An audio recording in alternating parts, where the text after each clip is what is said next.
So, Zazie, welcome to the Pet Buzz. Hello, good morning. Is there really a science to making a cat happy? There really is. And one of the great things about feline science is that it's been taking off and it's very, very relevant to cats' ordinary lives.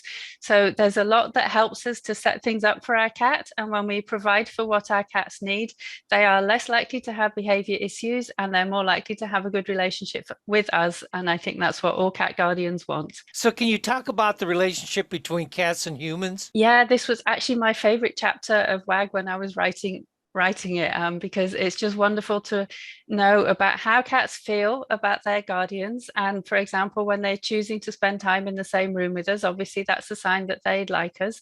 And one of the things is that cats prefer to have a choice. So our interactions with cats go better when we give the cat a choice of whether or not and how to interact with us. And another thing that scientists have tested recently is that cats actually like it when we do a slow blink to them. So you know how cats do that lovely slow blink.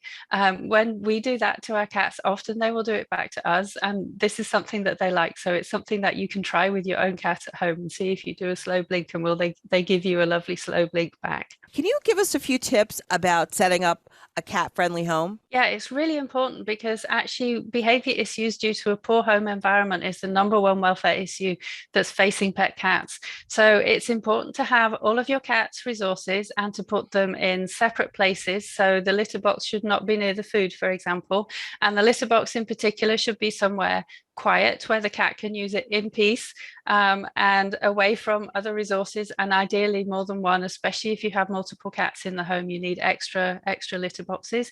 Cats also need places to hide, and I think this is something a lot of people don't realize. So it doesn't have to be about buying expensive cat condos and cat caves. It could be as simple as providing a cardboard box and cutting a little hole in it so the cat can go in and out and use that as a hiding place. Cats really love to have good hiding places. It's really, you're talking about creating an environment that is also instinctive to them, correct? Yes, that's right. And also, cats are prey as well as predators.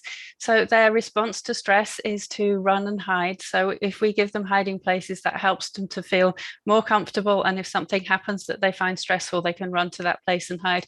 And we should let them hide and not try and force them out of there. Just like dogs, cats need to be kept busy with activities. We know that. Can you tell us why this is important and offer some advice, maybe about how to keep our feline family members engaged? Yes, so if you think of a cat that doesn't have a person to feed them, they will be spending much of their time actually hunting for food. And so if we have cats, especially indoors only cats, we need to give them things to do during the day. So making time to play with your cat is really important, and a one toy is a perfect choice for that.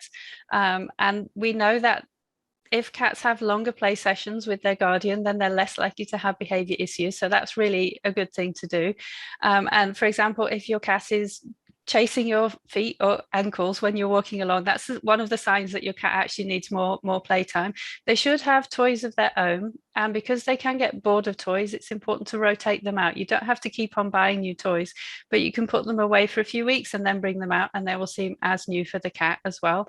So that's another really good idea. And we can use scent in toys for cats too, and really just to make sure they have things to do. Food puzzle toys is another example, where you put food in and the cat has to work to get the food out. It just gives them something to do during the day. What about outdoor excursions? Because I mean, Yeah. a lot of us keep our cats inside. What do you think about that? We do, and I keep my own cats inside because it's much safer for the cat. But some cats really like to have outdoor excursions. So if you're able, not everyone can, but if you're able to make a catio that's enclosed to give your cat a safe space outdoors, that's a really nice thing to do. Or you can leash train your cat.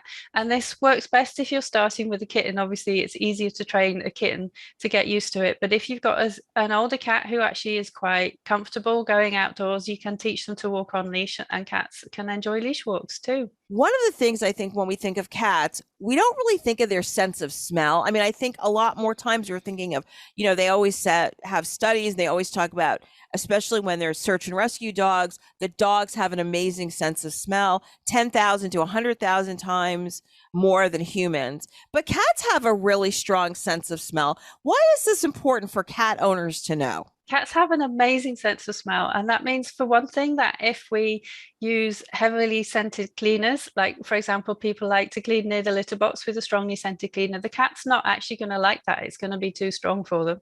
Another thing to know is that cats use scent and pheromones to help them to feel safe. So when you see your cat rubbing their head on something, they're depositing pheromones, and those pheromones help them to feel safe. And that includes in places like on their bedding and on furniture in your home. So don't wash all of your cat's bedding all at once, because you want to leave them something that still has that scent associated with it.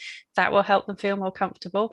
And then also, we all know that cats have a catnip response, some of them, not all because it's genetic, but there are other scented substances that many cats like, including silvervine, honeysuckle, and valerian. And you can get these in cat toys now. You didn't used to be able to, but now you can. And so even if your cat doesn't respond to catnip, there's a good chance that they will respond to one of these substances. So you can give those a try too. Just talking about the olfactory system in the cat versus the dogs, and I'm thinking of the medical things that we really appreciate about the canine being able to detect in their human pet parent, maybe sugar problems, or if they're going to have a seizure.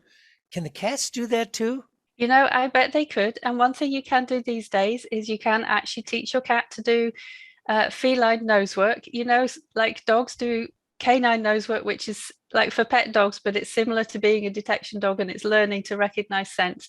You can do that with your cat now as well if you want to. So even if you don't want to sign up for a proper class, you can just do an enrichment activity in which you spread some boxes around the room, shut your cat out of the room, hide some treats in the boxes, let your cat run in and find them. And that's a really fun enrichment activity for your cat that uses their nose. Dr. Zazie, when will the new book drop, and where can we find it? The Science of Making Your Cat Happy will be published in May of this year, and it's available from all good bookstores. Could you please give us your website? Yes, you can find out more about me on companionanimalpsychology.com, and you can also find links there if you would like to pre-order per.